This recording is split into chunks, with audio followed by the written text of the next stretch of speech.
Camille Broutin, vous venez du monde de l'animation, vous avez fait la prestigieuse école des Gobelins ici à Paris, vous avez un diplôme de conceptrice et réalisatrice de films d'animation, puis vous avez publié la BD Fille unique illustrant le texte du duo de scénaristes Becca. Finalement, pourquoi est-ce que vous avez choisi de vous tourner vers le manga? Mais oui, avec le niveau que vous avez, avec le niveau d'études que vous avez, avec votre expérience professionnelle, mais pourquoi faire ça? Pourquoi tomber si bas après une telle ascension? Je veux dire, on ne comprend pas. Oui, pourquoi se rabaisser aller dans le manga? C'est exactement ça. Avec un CV pareil, elle est en train de faire les poubelles, c'est pas vrai. Vous êtes là au tout début de notre chaîne Twitch et YouTube. Lien en description. Merci d'être là, merci pour votre soutien et bonne rediffusion. Geek, cosplay, otaku, calamité, les vidéos au hasard, une chance sur deux de voir un truc ringard. Ce générique JPP. France 24, le manga phénomène culturel en 2025. Donc on va regarder un petit truc récent, donc normalement ça devrait pas être trop énervant. Le manga phénomène culturel, pourquoi la France en raffole? Eh ben ça va répondre à nos questions.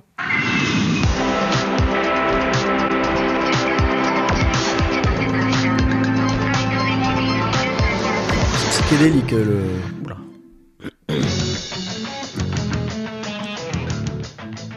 Dans l'ordre avait One Piece, Dragon Ball, la Fairy Tail. On confirme. Sailor Moon, Demon Slayer. Oui. Naruto. Quelle culture. C'est quoi ça? Peut-être un manga français, non? Ouais, ce que j'allais dire, c'est peut-être un manga français. Que là, c'est pas de la racaille japonaise, ça, moi je te le dis. Avec 35 millions d'exemplaires vendus chaque année, le manga est devenu un incontournable de nos librairies ici en France. Un univers à part avec ses codes, ses genres, ses héros, de Luffy à Naruto en passant par Sangoku. Aujourd'hui, on explore cette culture et sa version... Elle a dit Sangoku. Ouais, mais elle a pas dit Sangoku déjà. Elle a pas dit dit pas mal. Sangoku. Non, c'est déjà pas mal. Voilà, l'arrêt sur image, ça fait mal. Ouais, cœur. La pauvre, excuse-moi. Française avec Camille Broutin, autrice de Yon, et avec l'expo Manga Tout un art. Gynéco de ma femme, il s'appelait Broutin. Et ça m'a toujours fait rire. Une espèce d'aptonyme, du coup. Une sorte d'aptonyme. Aptonyme, c'est quand, vous savez, les noms ont un rapport avec le métier. Par exemple, moi, celle qui s'occupe de mes allergies, et tout ça, des poumons, là, elle s'appelle Fuma. Ça me fait rire aussi. Je l'ai choisi comme ça, mes docteurs. À voir en ce moment au musée Guimet à Paris. Bienvenue à tous dans ce nouveau numéro de À l'affiche et bonjour donc Camille Broutin. Bonjour. J'ai rappelé ce chiffre de 35 millions d'exemplaires pour montrer un peu l'ampleur du phénomène, même si le secteur du manga connaît une petite baisse en 2025, mais le succès est assez incroyable. À votre avis, qu'est-ce qui fait qu'on aime tant les mangas ici en France? Qu'est-ce que vous, peut-être, vous aimez tant dans le manga? Je me pose beaucoup la question. Alors déjà, en termes il y a un système de narration que j'adore, qui est vraiment le mélange entre la BD et le cinéma. C'est très dynamique, il y a moyen de développer les histoires. Je me les retrouve beaucoup plus dans le manga que dans la bande dessinée traditionnelle. Au niveau du dynamisme. J'aime beaucoup le noir et blanc aussi. Ouais. Je trouve permet d'en dire beaucoup sans en dire trop. Ça laisse parler l'imagination et il y a vraiment un style artistique qui est vraiment cool. Autant ça peut aller très vite, autant ça peut prendre le temps juste de prendre le temps de contempler en fait. J'aime beaucoup cette différence. Il y a même des mangas qui sont faits pour quoi. Pardon pour le terme, c'est de la branlette visuelle. Hein. Quand tu te mets des tonnes de double pages. Moi, il y a pour la petite anecdote un manga cultissime dont j'ai tous les tomes qui est Akira. Mon tome 5, il est dégommé. Quand je dis dégommé, les pages s'arrachent à la fin. Pour quelle raison? Il y a genre 50 pages. Alors, ça va être peut-être pas très reluisant, mais il y a 50 pages de destruction de la ville sur la fin. C'est que de la double page, avec une bombe qui détruit tout, mais je les ai vues et revues et re-revues ces pages, tellement le niveau de détail est impressionnant. Ce qui fait que oui, j'ai pas mal de pages sur la fin qui s'en vont. Mais y a pas de texte, quoi. Il y a que ça. Le gars s'est juste éclaté à faire des tonnes de pages juste pour montrer à quel point la ville est ravagée, la gravité de la situation, quoi. Et ouais, ça, c'est le genre de choses qu'on peut faire en manga, qu'on pourrait faire au cinéma. Tu pourrais passer 5 minutes à montrer les détails d'une ville qui est en train d'être ravagée. Je pense que sur d'autres formats, tu pourrais difficilement, d'autres médiums. Bah, sur la BD déjà franco-belge, on s'attarde pas vraiment sur ce genre de truc. Parce que de toute façon, t'as que 60 pages en général dans un album et que en fait Ouais. tu te concentres plus sur l'enchaînement des actions que sur aller creuser la psychologie ou s'arrêter pour contempler, t'as pas le temps. Et les émotions qui nous accrochent, ouais, mais c'est ça. En fait, le manga va plus mettre l'accent sur le côté émotionnel et développement de la Oui. psyché des personnages que la BD. Tu sais pas comment pense Astérix. On s'attarde pas sur quels sont les goûts d'Astérix. Ça reste très, très factuel. Il y a une mission, il y a un truc, et puis on va les suivre. On connaît un peu son caractère et tout, mais est-ce qu'on connaît vraiment Astérix? Non.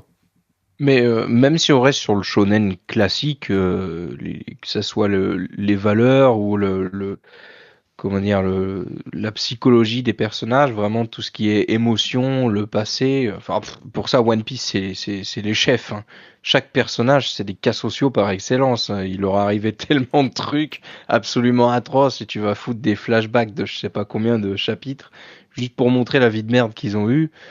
Et ça, c'est un truc qui existe vraiment, enfin, qui fait partie du manga, quoi. Créer Ouais.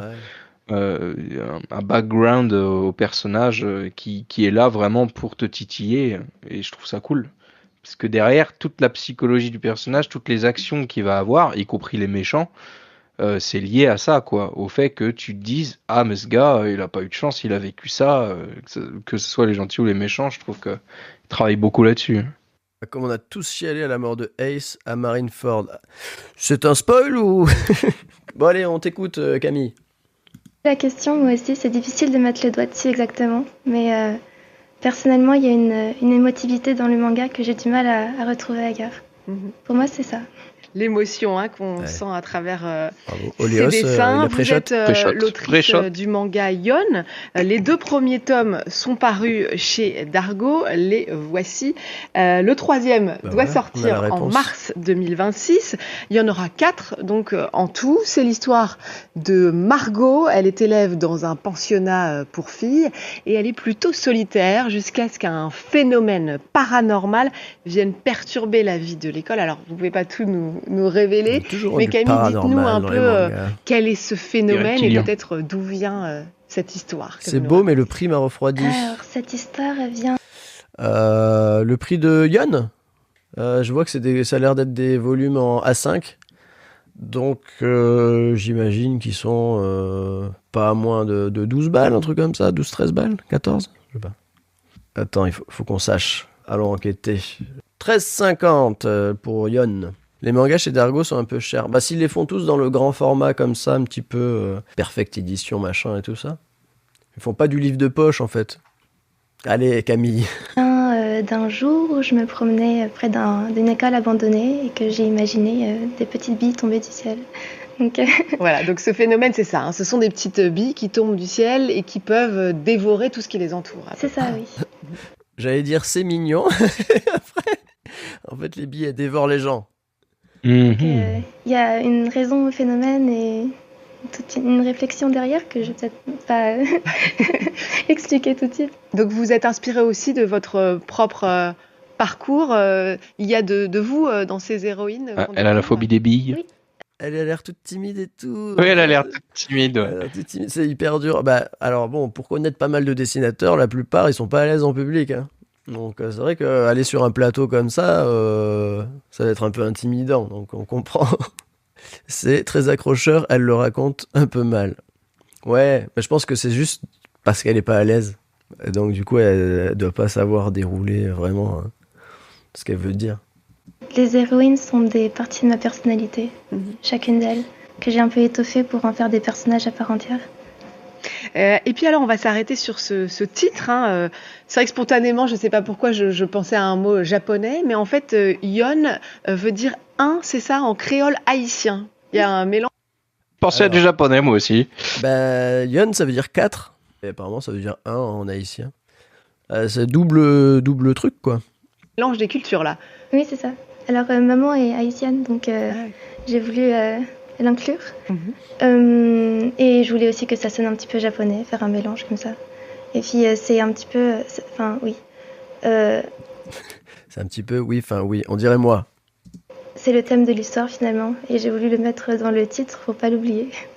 Pourquoi le thème de l'histoire, le mot 1, vous voulez dire? Oui, c'est l'unité qui relie un petit peu toute l'histoire.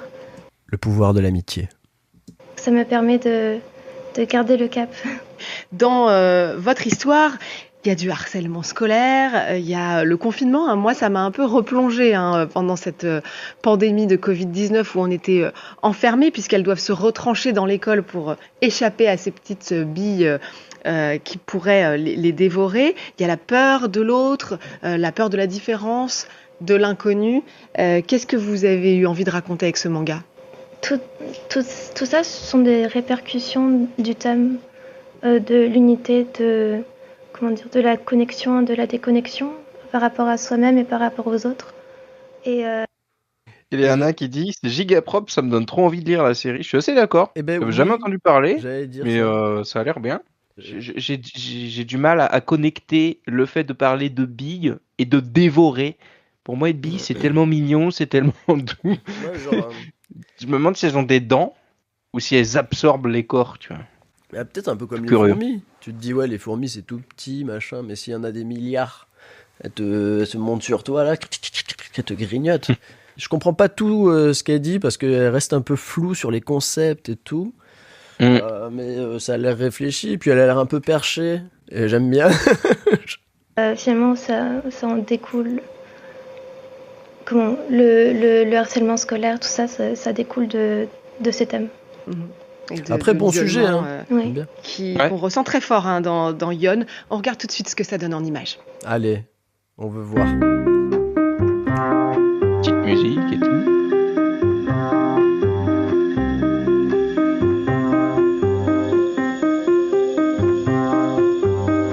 Le style graphique est sympa.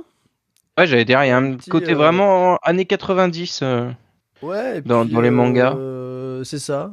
Même japonais, hein, franchement, ça... Ouais, par contre, c'est très japonais dans le style. Ouais. Pas beaucoup de trames, t'as vu? Non. C'est pas plus mal, hein. Quand il y en a trop, non, c'est joli. C'est joli.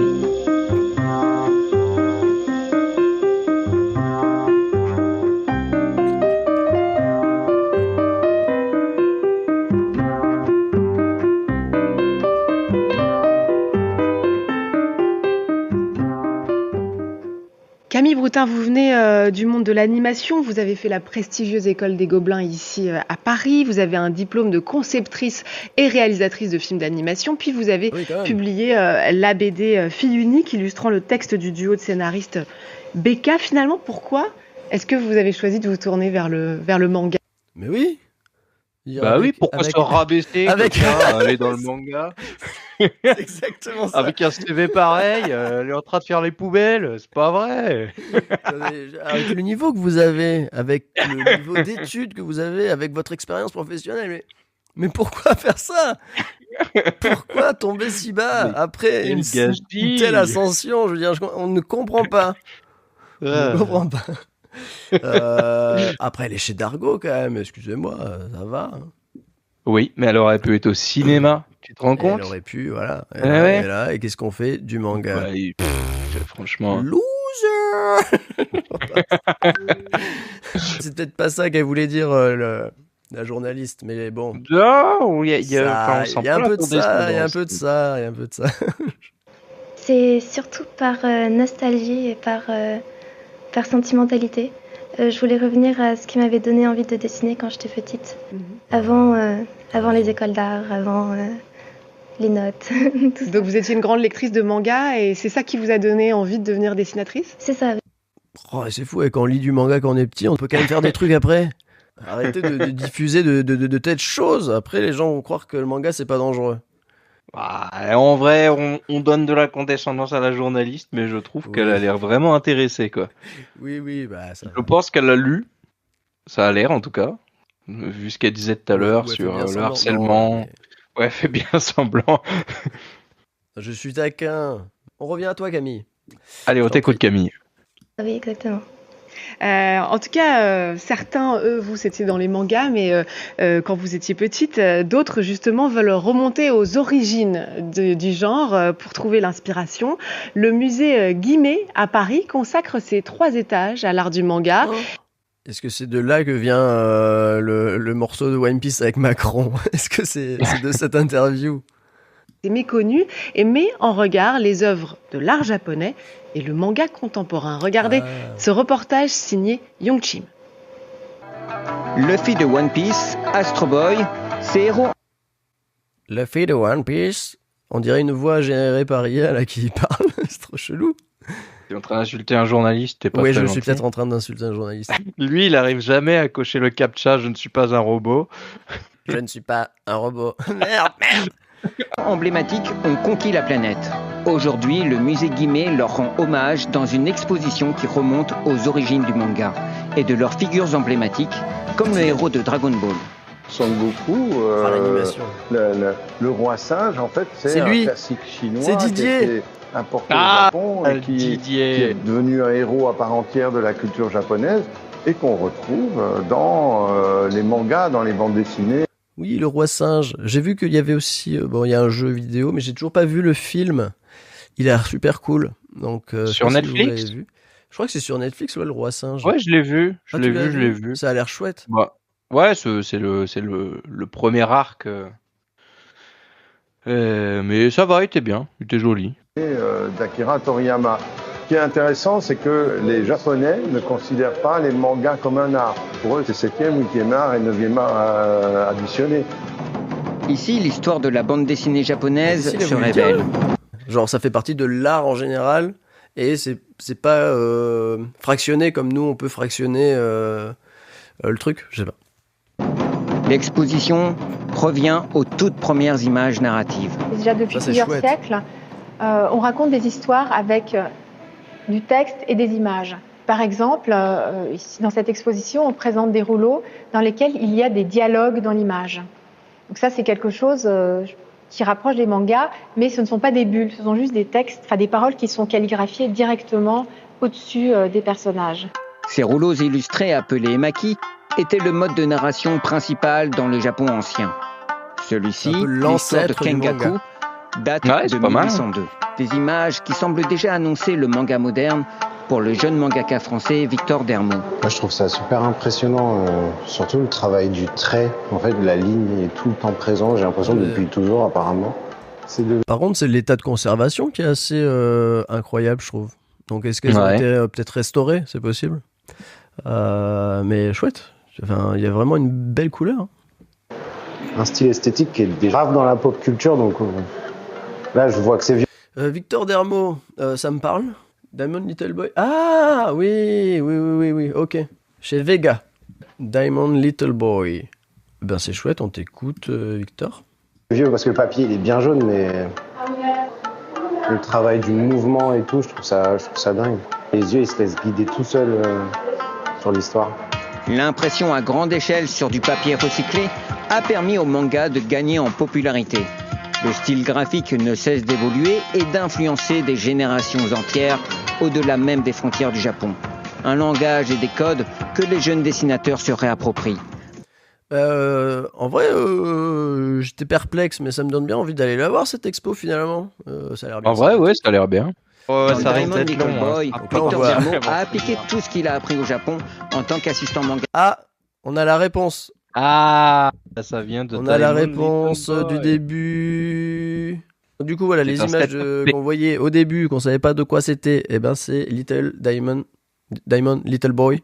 Diamond Little Boy, donc de Victor Dermont. Mangaka pour dessiner sa vie. Moi, je suis un mec de quartier qui dessine des mangas, qui raconte une histoire qui se passe dans un quartier en France, pas une histoire qui se passe au Japon. Ici, c'était de pouvoir faire un truc très très très français, mais sous le format le plus manga possible, c'est-à-dire en respectant les règles, les tailles de bulles. Au musée Guimet, ces héros de papier rappellent qu'ils ne sont pas seulement des images, mais une culture vivante. Akira. Après, pour revenir sur Victor, ouais, après, je pense qu'il a bien fait de choisir le manga comme support. Si en plus il fait un truc sur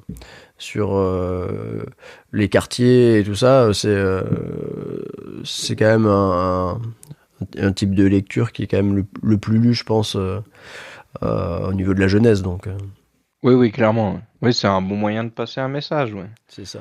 C'est vrai qu'il y a ça aussi, nous on n'a pas parlé tout à l'heure, mais la portée un petit peu éducative, on va dire, qu'on peut transmettre dans le manga, hein. Je parlais des valeurs qu'on retrouve souvent dans les shonen, on peut se les approprier aussi et faire passer certains messages, étant donné que c'est très lu effectivement par les plus jeunes, c'est un bon moyen de communiquer avec eux.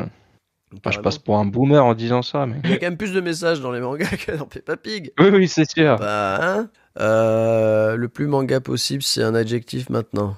Oui, c'est ce qu'il a dit. Je voulais que ce soit le plus manga possible. C'est pour ça que je voulais revenir un peu, genre traduire un peu ce qu'il a dit. Je pense que c'est vraiment pour avoir ce support qui va parler aux plus jeunes et au plus grand nombre. Je manga, tu mangas, c'est un verbe aussi. Ah, arrêtez de mangater. Mangater. Mangater. Mangater. On continue. Un peu sérieux. En perpétuelle réinvention. Voilà, l'exposition manga Tout un art, c'est à voir jusqu'au 9 mars prochain au Allez-y. musée Guimet, ici Ça a l'air bien. à Paris. Camille, On va y aller. comme Victor Un Dermont, live Twitch. le mangaka qu'on entend dans le reportage, Un live Twitch, mais en direct du musée Guimet. je crois que vous avez fait vous aussi un stage dans un studio d'animation à Tokyo. Oui, c'est ça. Qu'est-ce que ça vous a apporté? Qu'est-ce que vous en avez retenu? C'est sympa sur le La CV. façon de travailler, surtout, je pense. La dévotion au travail. C'est un open Si le space travail du est pas dessin. fini à 3h du C'est matin, ça. de rester jusqu'à ce que ce soit fini. Donc, c'est quelque chose qui m'a plu. Ouais, qui vous a impressionné Oui. aussi dans l'investissement de C'est ça, ces oui. mangakas. D'ailleurs, comment est-ce que ça vous prend combien de temps, par exemple, pour... je sais que vous êtes en train de finir le 3e tome de Yon. Ça prend combien de temps de faire un manga comme celui-ci? Ça dépend de beaucoup de choses. Ça dépend du temps qu'on a envie de passer sur les planches, du niveau de finition, du temps qu'on y passe par journée aussi. Donc, ça peut beaucoup varier. Et puis aussi, quand on n'a plus beaucoup de temps, Là, elle gagne du temps. Elle gagne du temps, c'est une stratégie politique, je connais. Donc là, tu gagnes du temps en disant non, mais ça dépend, parce que t'es bien embêté, parce que tu sais qu'il y en a qui le font plus vite que toi. Puis comment ça, le temps que tu veux bien y passer, c'est pas toi qui décides en fait, t'as un éditeur. Hein. Non mais c'est quoi Non, ça? mais oh, tu T'as une respectes les deadline, c'est deadlines. 3 semaines pour finir ton tome. Il y a un moment stop, Non, mais hein. à un moment, Oh là là là, c'est truc ces de auteurs qui branleur. veulent des droits. Oh, oh, on est où là? Oh, ça va à un moment. Les auteurs sont souvent gênés parce que tu te compares forcément à ce qui se fait au Japon parce que c'est ce que les gens connaissent le plus. Et tu te dis, Oui. si je dis je mets 1 an à faire un tome, les gens ils vont dire 1 an, mais quoi? Tu vois? Donc c'est souvent une question qui est un peu gênante pour les mangaka. Mais Oui, après, les mangaka au Japon, ils ont 4 ou 5 assistants pour faire le boulot à leur place, quoi. C'est pas notre cas. Oui. Oui, totalement. Oui, puis le système de prépublication, il n'existe pas en France. Un chapitre chaque semaine seul, c'est chaud. Oui, je pense que c'est même quasiment impossible. Hein. Ouais, il y en a très peu. Si, au tout départ, quand ils n'ont pas forcément encore d'assistants et tout, au début, ils charbonnent. Hein. Quand Ouais. tu fais... parce qu'en fait, souvent, pour être dans un magazine de prépublication, il faut déjà avoir gagné des concours. Et donc, en une semaine, tu dois charbonner tout seul. Hein. Bah, je prends un exemple d'un auteur très très célèbre qui a décidé par caprice de faire son manga tout seul. La qualité en a pris un coup et ça sentait encore plus. C'est Hunter x Hunter. Hunter x Hunter. Exactement. Le gars, il a eu Yu Yu Hakusho qui a marché du feu de Dieu. Il a dit bon bah mon prochain manga je le fais tout seul. Alors oui, il y a une énorme baisse graphique entre entre Yu Yu Hakusho et Hunter x Hunter et le gars n'est actuellement pas en possibilité de finir son manga donc ne faites pas ça s'il vous plaît. Ouais. Prenez des gens avec vous. Ouais, c'est sûr. C'est sa femme qui a bossé dessus. Ah ouais? Oui, totalement. pas. Oui, Ça, je savais pas. Je savais pas. l'auteur de Sailor Moon, sa femme. Non! On a coupé Camille encore. Et la vidéo, elle fait que 12 minutes. Ça fait- On fait du mansplaining depuis tout à l'heure, super quoi. C'est terrible, laissez-la parler, merde. Pauvre on Camille. commence à aller un petit peu plus vite. Ouais. Donc, mais je dirais pour un tome, confortablement 6 mois à peu près. Et vous Ça écrivez va. d'abord l'histoire, puis les Prenez-en de la graine, les Ça auteurs Cool Books. va. 6 mois. Après, je sais pas, est-ce qu'elle compte? Moi, je comptais 9 mois dans le sens où je compte à partir du moment où tu commences à écrire le scénario, puis le storyboard, puis le dessin. Après, est-ce qu'elle parle que de faire le tome en mode à partir du dessin? Ou est-ce que. Ouais, les elle planches compte, pures et dures. Ouais. Elle compte le truc avant, je sais pas. Mais 6 mois, non, c'est correct. Elle a un bon rythme. dessins, c'est les dessins qui guident votre récit. Les dessins, mais une fois que c'est écrit, une fois que la grande partie de l'histoire est écrite, c'est plutôt l'écriture qui guide le dessin pour moi. Et puis alors c'est assez un autre chiffre assez impressionnant. Ça, oui. Enfin, en même temps, j'en connais très peu qui commencent par le dessin et qui disent je vais dessiner puis l'histoire elle va avancer. Non, y a pas. Parce que surtout et principalement en manga, la dynamique et comment tu vas construire ta planche elle est hyper importante. Ouais, elle se décide avant. Ouais, c'est sûr. Tu peux pas le faire au fur et à mesure one again et bistouquette. Impressionnant à donner, c'est que la France est le deuxième pays le plus consommateur de manga après le Japon, évidemment.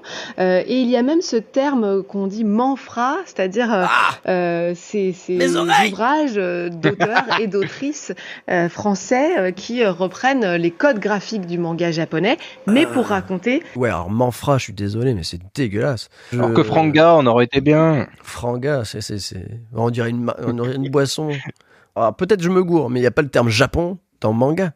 Alors attends, manfra pour France et manja pour Japon. Ouais, c'est ça. C'est que, voilà, si tu dis manfra, tu dis manja.